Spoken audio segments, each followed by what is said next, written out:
Hey guys, welcome to a Saturday game review. As you probably know, we don't have a session today due to Independence Day, so most of our players won't be home, and we'll be celebrating it, so this session is postponed for the next week, which actually gives us more time for diplomacy, and that is, I believe, the most important thing at the moment. As you probably know, we have a currently ongoing war between, on one side, UK and Russia, and the other side is Ottoman Empire, France, and Austria-Hungary. America will probably leave the war because they, I think, joined us because of the misclick, and they should be leaving the war very, very soon.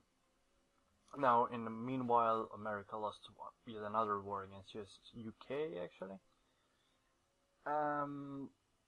I don't know how to explain that. I don't know what was their thinking, but UK was about to join CSA in the Civil War, and they actually threatened it, even though I don't think that was an actual real threat to USA, because I don't think UK could sphere CSA quickly enough to actually intervene in the war, and I think USA had enough time to actually completely occupy CSA and end the war, but for some reason they decided to prevent the UK joining CSA in their war by getting a truce with UK. Now, getting a truce with UK meant getting involved into a war with UK, and they declared war on Canada. UK, of course, intervened, and then they lost that war horribly, and the USA player quit, which is a great thing because I love when people quit, but whatever. I don't believe we have Mexico player right now because we had a few guys from the other community joining our game, and even though I did warn them that this Saturday game, is not really, how shall I put it, friendly for newcomers and people that are new to Victoria. It can be brutal sometimes, and more experienced players will probably look to exploit weaknesses of newcomers, and that's why I usually suggest Sunday game as better game for newcomers, because people are generally not that aggressive, and you can always switch to other countries, but whatever. Anyway, the problem is that those few people first joining the game at the last moment and then leaving the game after first session, and they actually announced that they were leaving the game only a few hours before the second session, so I really had no time to find all the subs, and that screwed over diplomacy entirely, and I was actually thinking about restarting this game, but then just the other players convinced me to continue playing. So of course it screwed all the diplomatic relations in USA, because Mexico, Canada, and other countries had treaties with UK giving them free land, and then they buffed UK and left, which is just terrible.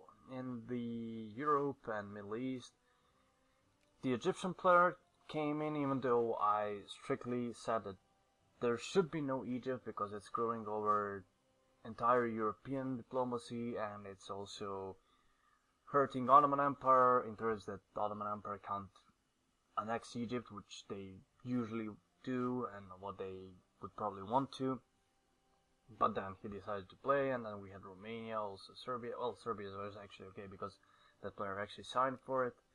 But then Romania that wanted to play, even though I told them they would actually get annexed, and they kinda did get annexed because Serbia was getting that, but I think they lost it later on in the crisis.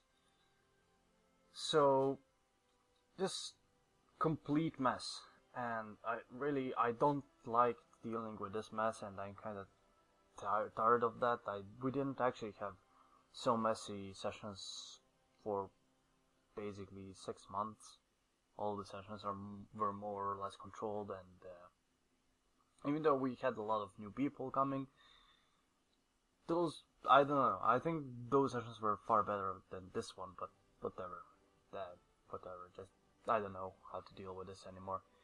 Anyway, I don't think I'm gonna allow any new people to join. Maybe on some countries that need subs, but that's all. Like, only important countries from now on, and make a cap at 15 players per game, so probably like that.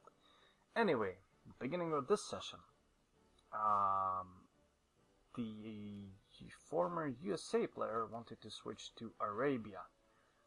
Or actually, that wasn't in the beginning, but in the middle of the session, and I strictly told him not to join on Arabia, because Arabia was AI, and by our rules, if the country is completely AI controlled, it's not subbed, it's not, the player is just not, like, it's not that the player is not there for one session, but he's entirely quitting the game, or just the country is AI controlled, they can join anywhere, war, you can call them in.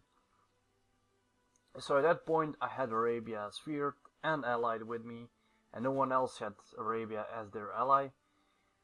But I don't know why the host didn't listen to me and not let Arabia be player controlled, because once the war started over, I couldn't call Arabia in, and I was counting on that, because Arabia joining the war would change it completely, because Ottomans would have to actually focus on that front, and now they are just pouring troops into Russia and into Poland, which is just terrible. So anyway, what this war was about, well, I actually allied UK. Gurn was kind of worried about me attacking India, which I don't think I could have done at that point, but really that was the only threat for him in this session, so he chose to ally me. Of course, in the return, I would get the support in this war. So, as you probably remember, Poland-Lithuania was released in the previous session, and at the first I thought it wouldn't hurt me as much, because Poland is basically only cattle, wheat, and some lumber, but I already have, actually timber, but I already have a lot of that, so it doesn't really matter. You're losing some population, yes, but it's really not that big of a deal. Unfortunately, I didn't know that Kiev, state of Kiev, is actually part of Poland-Lithuania. I didn't know that they have actually cores of that. So Austria took that quickly enough as soon as my war was over with them. So now I'm trying to get it back, and that war wasn't going well at all. We were getting pushed and we lost some serious battles, but then suddenly, I don't know what happened exactly, but we tried to, at one point, we did have initial advantage, because I managed to beat Austrian troops in Poltava, and I think we made some breakthrough in Chernigov. But then I think Quinchino, who was subbing for UK, thought that we could actually push further. But unfortunately, even though I had stockpiled all of my goods, military, I mean artillery, cane food, as you can see, I have 0 of them right now.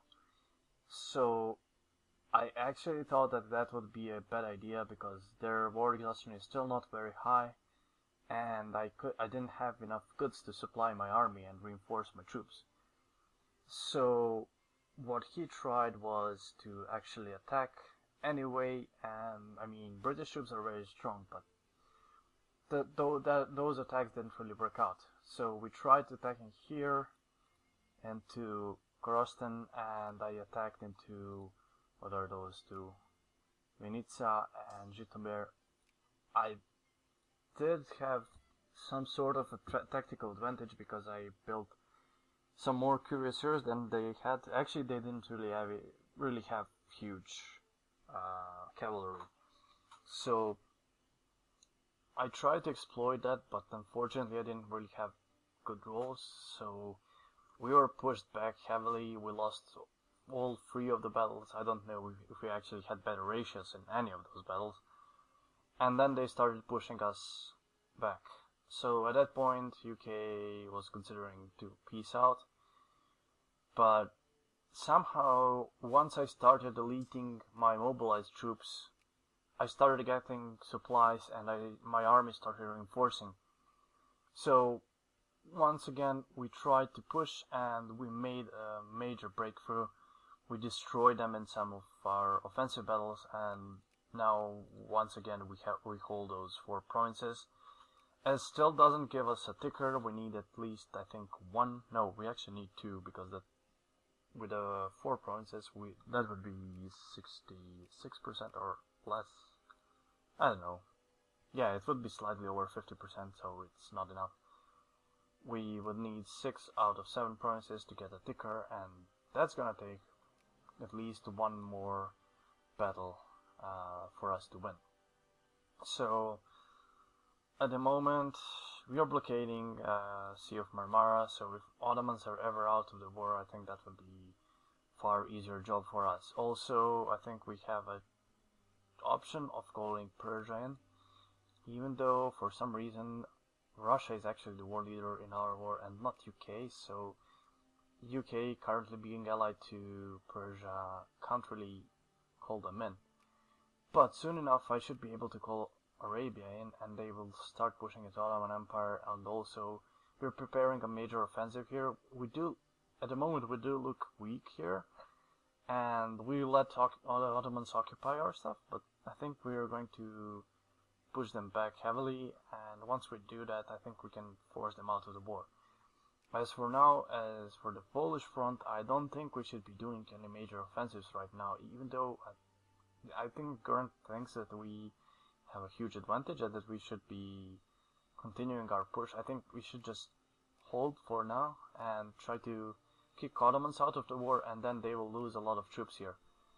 So they will have to commit to some big battles over there, and then maybe we can make some strategical moves that would make them lose the war. So the one thing that is really scaring me more than this current war is the political situation after the war, which is where I think we might have some serious problems. At the moment, I think I kind of made a deal with Germany.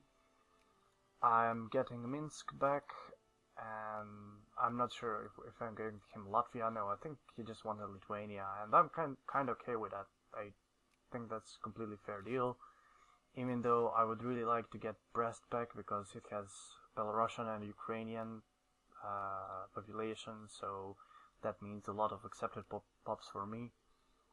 And if I can arrange trade, for example, to help them in a war for Bohemia, and they give me Brest, I think that would be a very good deal for me, even though making Germany stronger is not an ideal option, but I have to make a pact with the devil, really, because at this moment I thought that as the game progresses, I would have less and less problems with Russia. I mean, I would have better economy and better industry, but it's really going slow in this mod. My literacy, even though I heavily focused on it, it's only at 42%, so I still can't have any clerks, even though it's 1870s already. And just look at this, I have 3.56% clergymen, and I do have some clerks, but that's only in Moscow, I think. So I basically put my everything I've got went to clergymen and literacy, but it's still not enough. I'm only starting to industrialize. It's going well because I think other people have very low scores, but I don't think we're actually producing that much. So I'm currently losing money. I had to go to zero tariff so I could actually start making my own artillery. I don't know. No, it doesn't show artillery production right now, because I would have to unpause the game. But the major point of this war, the turning point of this war, was actually me starting deleting some troops. So I definitely don't have the industry to support my vast armies, and just mobilizing sometimes means that you don't have enough supplies for your armies, and that's why I usually don't like mobilizing, and whenever I can I choose not to mobilize, even though mobilization can give you a huge advantage if you are already even to your enemy numbers, or if you can actually flank them or exploit offensives. So I think after this war is done, I think there will be some political difficulties because I don't really have a true ally. So I'm obviously not going to ally France or Austria unless we have some strategical interest in mind. And that's very hard to find, really. If they remain as Austrian ally, I don't really have anything against France and Austria, but the thing that they actually annexed Italy, and I needed Italy in the beginning of the game, and just them annexing Italy completely ruined my plans. I didn't expect that from France. I did expect it from Austria, because Austria generally doesn't like Italy. But this is just ridiculous, like. And then, since I kinda announced that I would be fighting with Austria for Italy, they actually went and preemptively struck against me and got Poland, Lithuania. I don't know if I can make some deals with them. They kind of offered some sort of a deal. I think the deal was Russian Moldova for Kiev, and I was considering that offer, but I think we are winning the war right now. And if we win the war, I think I'm gonna take Kiev and Podolia. Now, I would like to offer Kiev and Podolia for something strategical that would benefit Austria and France. But I don't know if they're going to accept it, and if I do propose that, that would kinda ruin my relations with other countries. And I don't know if I should be going for that. Maybe if the situation is desperate, I might offer them that, but it's just very, very risky move.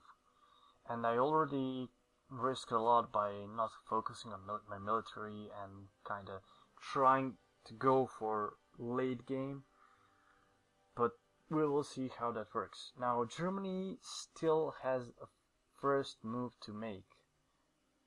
Really, they were fighting only AIs, and they were kinda peaceful, but obviously when you take Russian cores, and when they are so strong, I don't think they can remain peaceful for a lot longer. I believe that their next move will be for attacking for Alsace-Lorraine and Bohemia.